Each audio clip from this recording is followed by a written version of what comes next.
الحمد للہ رب العالمین والصلاة والسلام علی سید الانبیاء والمرسلین اما بعد اعوذ باللہ من الشیطان الرجیم بسم اللہ الرحمن الرحیم یا ایہا الذین آمنوا آمنوا باللہ ورسولہ والکتاب الذی نزل علی رسولہ صدق اللہ العظیم اللہم صلی علی محمد وعلی آل محمد وبارک وسلم رب اشرح لی صدری ویسر لی امری واحلل عقدۃ من لسانی یفقہوا قولی واجعل لی وزیرا من اہلی آمین یا رب العالمین۔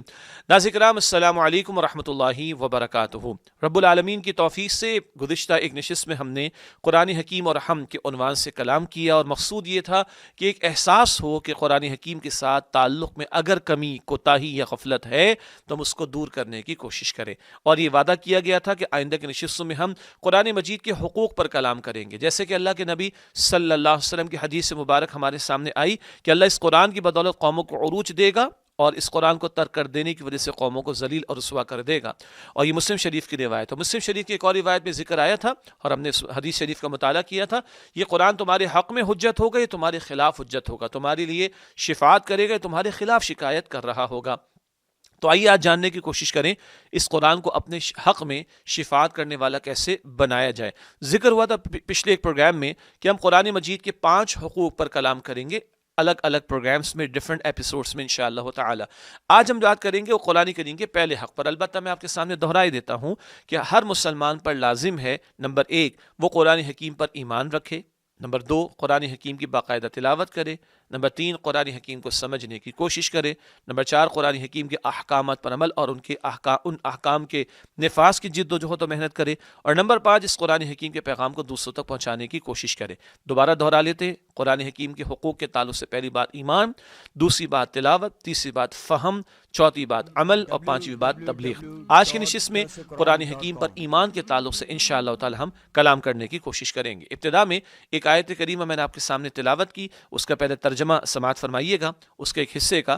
سورہ نساء آیت نمبر 136 میں اللہ سبحانہ وتعالی نے ارشاد فرمایا، یا ایھا الذین آمنوا آمنوا باللہ ورسولہ، اے وہ لوگوں جو ایمان لائے ہو، ایمان لاؤ اللہ تعالیٰ پر اور اس کے رسول مکرم صلی اللہ علیہ وآلہ وسلم پر، والکتاب الذی نزل علی رسولہ، اور اس کتاب پر جو اللہ سبحانہ وتعالی نے اپنے رسول مکرم صلی اللہ علیہ وآلہ وسلم پر نازل فرمائی، یعنی قرآن حکیم۔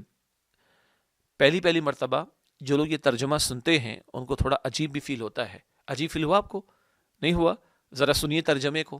اے ایمان والو، ایمان لاؤ اللہ پر اور اس کے رسول صلی اللہ علیہ وسلم پر اور اس کتاب پر جو اللہ نے اپنے رسول مکرم علیہ السلام پر نازل فرمائی، یعنی قرآن حکیم۔ عجیب لگا نا؟ قرآن ماننے والوں سے کہہ رہا ہے مانو، ایمان والوں سے کہہ رہا ہے ایمان لاؤ۔ کیا وجہ ہے؟ اسی لیے تو پہلے حق پر کلام ہو رہا ہے۔ یہ پہلا حق قرآن حکیم کے، اس پر ایمان رکھا جائے۔ ایمان کے 2 درجات ہم سب کے علم میں ہوں گے۔ بچپن میں ہم پڑھتے تھے ایمان مجمل، اور اگر کچھ بچے پروگرام دیکھ رہے ہیں تو وہ بھی پڑھتے ہوں گے ایمان مجمل۔ آمنت باللہ کما ہوا باسمائہ وصفاتہ وقبلت جمیع احکامہ اقرار باللسان وتصدیق بالقلب۔ یاد آیا نا؟ میں ایمان لایا اللہ سبحانہ وتعالیٰ پر جیسا کہ وہ ہے اپنی ذات و صفات کے ساتھ، اور میں نے اس کے تمام احکام کو قبول کیا، زبان سے اقرار کیا اور دل سے تصدیق کی۔ یاد آ گیا؟ ایک ہے اقرار باللسان، ایک ہے تصدیق بالقلب۔ ایک ہے زبان سے اقرار کرنا اور ایک ہے دل سے تصدیق کرنا۔ قرآن کو زبان سے ماننا اور ہے، قرآن کو دل سے ماننا اور ہے۔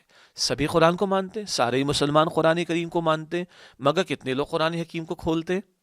کتنے لوگ قرآن حکیم کی باقاعدہ تلاوت کرتے ہیں؟ کتنے لوگ اس کو دنیا اور پوری کائنات میں سب سے بڑی نعمت سمجھتے ہیں؟ کتنے لوگ اس کو کتاب ہدایت مانتے ہوئے اس کو سمجھنے کا اہتمام کرتے ہیں؟ کتنے لوگ اس کو راہ نجات مانتے ہوئے اس کے احکام کے مطابق اپنی زندگی کو سنوارنے کی، بنانے کی، گزارنے کی کوشش کرتے ہیں؟ اور کتنے لوگ ہیں کہ جو اس کلام مبین کو سیکھ کر عمل کرنے کے ساتھ ساتھ اس کے احکام کے نفاذ کی جد و جہد کرتے ہیں؟ اور کتنے ہیں کہ اس پیغام کو دوسروں تک پہنچانے میں اپنی محنتوں کو لگاتے ہیں؟ یہ تو مشکل باتیں آ گئی نا ہمارے سامنے۔ ہم نے تو بس سمجھ رکھا ہے کہ بس یہ ایک ثواب کی کتاب، بلکہ انتہائی ادب سے عرض کروں ایصال ثواب کی کتاب رہ گئی۔ بس کسی کا انتقال ہوا، قرآن خوانی کرا دی، سویم 40واں کیا، برسی آئے گی دیکھیں گے اللہ اللہ خیر صلی اللہ۔ یہ کیا بات ہوئی بھائی؟ قرآن کو مرحومین کے لیے کتاب ہے فقط؟ قرآن تو کہتے ہیں زندوں کا کلام ہے تمہارے لیے۔ سورہ انبیاء آیت نمبر 10، لقد انزلنا الیکم کتابا فیہ ذکرکم افلا تعقلون، یقیناً ہم نے تمہاری طرف ایک کتاب نازل کی جس میں لوگوں تمہارا ذکر موجود ہے۔ شرف کا ترجمہ بھی علماء نے کیا اکرام کا بھی ذکر کیا، تکریم کا ذکر بھی کیا، اور تمہارے لیے رہنمائی ہے، تمہارا ذکر اس میں موجود ہے۔ افلا تعقلون، کیا تم عقل سے کام نہیں لیتے ہو؟ یہ میرے اور آپ کے لیے، لیکن کب ہوگا؟ جب دل میں اس بات پر یقین ہو، دل سے قرآن حکیم پر ایمان لایا جائے۔ ایک صاحب سے پوچھا گیا، ایک بزرگ سے پوچھا گیا، مسلمان اور مومن میں کیا فرق ہوتا ہے؟ بہت مشہور جملے آپ کو یاد آ گئے ہوں گے۔ کہا بھائی مسلمان وہ ہوتا ہے جو اللہ کو مانتا ہے، مومن وہ ہوتا ہے جو اللہ کی مانتا ہے۔ مسلمان وہ ہے جو رسول پاک علیہ السلام کو مانتا ہے، مومن وہ ہے جو رسول پاک علیہ السلام کی مانتا ہے۔ مسلمان وہ جو قرآن کریم کو مانتا ہے، اور مومن وہ جو قرآن کریم کی مانتا ہے۔ اس کو اور کی کے فرق کو ہی ہم نے ختم کرنا ہے۔ سارے حقوق قرآن کے بعد میں، قرآن حکیم کی تلاوت، قرآن حکیم کو سمجھنا، قرآن حکیم پر عمل کرنا، قرآن حکیم کی تبلیغ کرنا، سب بعد میں، پہلے ایمان کا معاملہ۔ اور ایمان جب دل میں ہوتا ہے تو ثبوت پیش کرتا ہے اس کا۔ اسی لیے بار بار قرآن میں آمنوا وعملوا الصالحات، آمنوا وعملوا الصالحات، دونوں باتیں ساتھ ساتھ آتی۔ اقرار باللسان بھی ضروری، تصدیق بالقلب بھی ضروری، اور اللہ کہہ رہا ہے، فرما رہا ہے، تقاضا کر رہا ہے، مطالبہ کر رہا ہے، اے ایمان والو، ایمان لاؤ اللہ پر اور اس کے رسول مکرم علیہ السلام پر، اور اس کتاب قرآن حکیم پر جو اللہ سبحانہ وتعالیٰ نے اپنے رسول مکرم صلی اللہ علیہ وآلہ وسلم پر نازل فرمایا۔ جب دل میں ایمان ہوگا تو پھر باقی حقوق ادا بھی ہوں گے، جن پر ہم بعد میں کلام کریں گے انشاءاللہ تعالی۔ اس قرآن کی عظمت کو تو نبی مکرم علیہ السلام سے بڑھ کر کون سمجھ سکتا ہے؟ اللہ کے پیغمبر علیہ السلام اس قرآن حکیم کے ساتھ راتوں کو کھڑے رہا کرتے تھے، کبھی 1/3 رات، کبھی آدھی رات، کبھی 2/3 رات، ایسے ہی ہے نا؟ کیوں؟ اللہ اکبر کبیرہ ورتل القرآن ترتیلا، اللہ رب العالمین کے حضور کھڑے ہو کر قرآن کی تلاوت کرتے، اس کی عظمت ان کے دل میں تھی۔ صحابہ کرام رضی اللہ تعالی عنہ اجمعین، مفتی شفیع صاحب رحمۃ اللہ علیہ سے پوچھا گیا کہ حضرت صحابہ کتنے دن میں قرآن کریم کی تلاوت مکمل کرتے تھے؟ تو مفتی صاحب رحمۃ اللہ علیہ نے فرمایا کہ ذرا دیکھ کے بتا دو کون سے صحابی ہیں جو 1 ہفتے سے زیادہ کا ٹائم لیتے ہوں۔ 7 منازل ہے نا، احزاب یا منازل، 7 جو منزلیں ہیں قرآن حکیم میں، تو 1 ہفتے میں قرآن کی تلاوت عموم کا معمول تھا۔ دل میں یہ محبت تھی، دل میں یہ عظمت تھی، دل میں یہ قدر تھی، یہ عمل سامنے آ رہا ہے۔ باقی معاملات تو بہت سارے بعد کے ہیں، لیکن اللہ کے نبی کی راتوں کا قیام قرآن کے ساتھ، صحابہ کرام کا معمول تلاوت قرآن کا معمول ان کا ہے، اور دل میں عظمت ہے اور دل میں یقین ہے۔ ذرا آپ اپنے گھر کے نسخوں کو دیکھ لیں، کب کھلے تھے؟ مساجد کے قرآن شریف کے نسخوں پر مٹی پڑی ہوتی ہے، غلاف اتارے ہوئے ٹائم ہو چکا ہے، قرآن کھولے ہوئے مہینے گزر گئے، رمضان شریف میں کھولا تھا اس کے بعد نہیں کھول رہا۔ تو کیا شب و روز میں جو عظمت ہے اس قرآن حکیم کی، وہ آج ہمارے دلوں میں ہے کہ نہیں؟ کہ ہم واقعتاً اس کو اللہ کا کلام مان کر، اللہ تعالیٰ کی سب سے عظیم ترین نعمت مان کر، دل و جان سے مان کر اپنے شب و روز اس کے لیے لگاتے ہوں؟ جیسے کہ نبی پاک صلی اللہ علیہ وسلم نے ارشاد فرمایا نا کہ 2 افراد پر رشک کرنا جائز ہے۔ صحیح بخاری شریف، صحیح مسلم شریف کی روایت، 2 افراد ان پر رشک کرنا جائز ہے۔ ایک ہے حسد، جیلسی، جلنا، وہ تو حرام ہے۔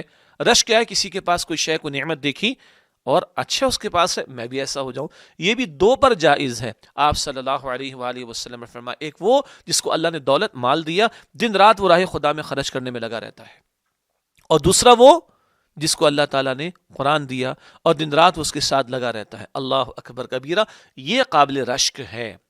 یہ ہے جس کو اگر میں دیکھوں تو میرا دل بھی چاہے کہ کاش میں بھی ایسا ہو جاؤں، میرے شب و روز قرآن حکیم کے ساتھ بسر ہونے والے ہو جائیں۔ اب ایک بہت بڑا سوال ہے، یہ قرآن کریم پر ایمان کیسے بنے گا، کیسے بڑھے گا؟ بڑی عجیب اور دلچسپ بات ہے، عجیب بھی اور دلچسپ بھی ہے۔ قرآن کریم پر ایمان خود قرآن کریم سے بڑھتا چلا جائے گا۔ کیا مطلب؟ جڑتے جائیں گے قرآن سے تو ایمان بھی قرآن پر بڑھتا چلا جائے گا۔ اللہ کے پیارے نبی علیہ السلام جو قرآن کریم لے کر آئے، وہ قرآن ہمیں بتاتا ہے سورۃ الانفال آیت نمبر 2 میں، اذا تلیت علیہم آیاتہ زادتہم ایمانا، جب جب ان کے سامنے اللہ تعالیٰ کی آیات کی تلاوت کی جاتی ہے، ان کے ایمان میں اضافہ ہوتا چلا جاتا ہے۔ تو ایک اللہ کے کلام کی آیات کا سننا اور ان سے جڑتے چلے جانا، اس سے بھی ایمان بڑھے گا، اور ایک ایمان والوں کی مجالس سے بھی ایمان بڑھے گا۔ قرآن کہتا ہے سورہ توبہ آیت نمبر 119 میں، یا ایھا الذین آمنوا اتقوا اللہ وکونوا مع الصادقین، اے ایمان والو اللہ سے ڈرو، اللہ کا تقوی اختیار کرو، وکونوا مع الصادقین، نیک لوگوں کے ساتھ جڑ جاؤ۔ تو نیک لوگوں کی وہ محافل جہاں قرآن کریم کا بیان ہوتا ہے، قرآن حکیم کے دروس ہوتے ہیں، قرآن حکیم کی تعلیم ہوتی ہے، قرآن کی سیکھنے سکھانے کا عمل ہوتا ہے، ان مجالس سے بھی جب ہم جڑیں گے، استفادہ کریں گے، تو ایمان کی کیفیت بڑھتی چلی جائے گی۔ اور ایک اور نکتہ، صاحب قرآن صلی اللہ علیہ وآلہ وسلم، صاحب قرآن صلی اللہ علیہ وآلہ وسلم، ان کی سیرت کا مطالعہ، مجسم قرآن ہے نا، کانا خلقہ القرآن، اما عائشہ رضی اللہ تعالی عنہ فرماتی ہیں حضور علیہ السلام کے اخلاق ہیں وہ تو چلتا پھرتا قرآن، جتنا حضور کی سیرت کا مطالعہ اور اس سیرت مطہرہ کی پیروی کی حتی الامکان کوشش ہوگی، نورانیت محسوس ہوگی، ایمانی حرارت محسوس ہوگی، اور ایمان کی کیفیت بڑھتی چلی جائے گی انشاءاللہ تعالی۔ اللہ تعالیٰ سے میں دعا کرتا ہوں کہ اللہ تعالیٰ مجھے اور آپ کو دل و جان سے، زبان کے ساتھ ساتھ دل والا یقین بھی قرآن حکیم پر عطا فرمائے، اور اس قرآن پر ایمان کے بڑھانے کے تعلق اور ایمان کو مطلق بڑھانے کے تعلق سے قرآن سے جڑنے، قرآن کی محافل سے جڑنے، اللہ والوں سے جڑنے، نیک لوگوں سے جڑنے، نیک ماحول سے جڑنے، اور صاحب قرآن صلی اللہ علیہ وسلم کی سیرت سے جڑنے کی توفیق عطا فرمائے۔ آج کے لیے اتنا ہی ہے، آئندہ کی نشستوں میں قرآن حکیم کے مزید حقوق پر ہم کلام کریں گے۔ دوسرا حق تلاوت، تیسرا سمجھنا، چوتھا عمل، اور پانچواں تبلیغ۔ آئندہ انشاءاللہ تعالی مزید ان حقوق کے تعلق سے قرآن کریم کے ضمن میں کلام ہوگا۔ اللہ تعالیٰ مجھے اور آپ کو سچا پکا یقین قرآن حکیم پر عطا فرمائے اور اس کے مزید حقوق ادا کرنے کی توفیق عطا فرمائے، آمین یا رب العالمین۔ وآخر دعوانا ان الحمد للہ رب العالمین، والسلام علیکم ورحمۃ اللہ وبرکاتہ۔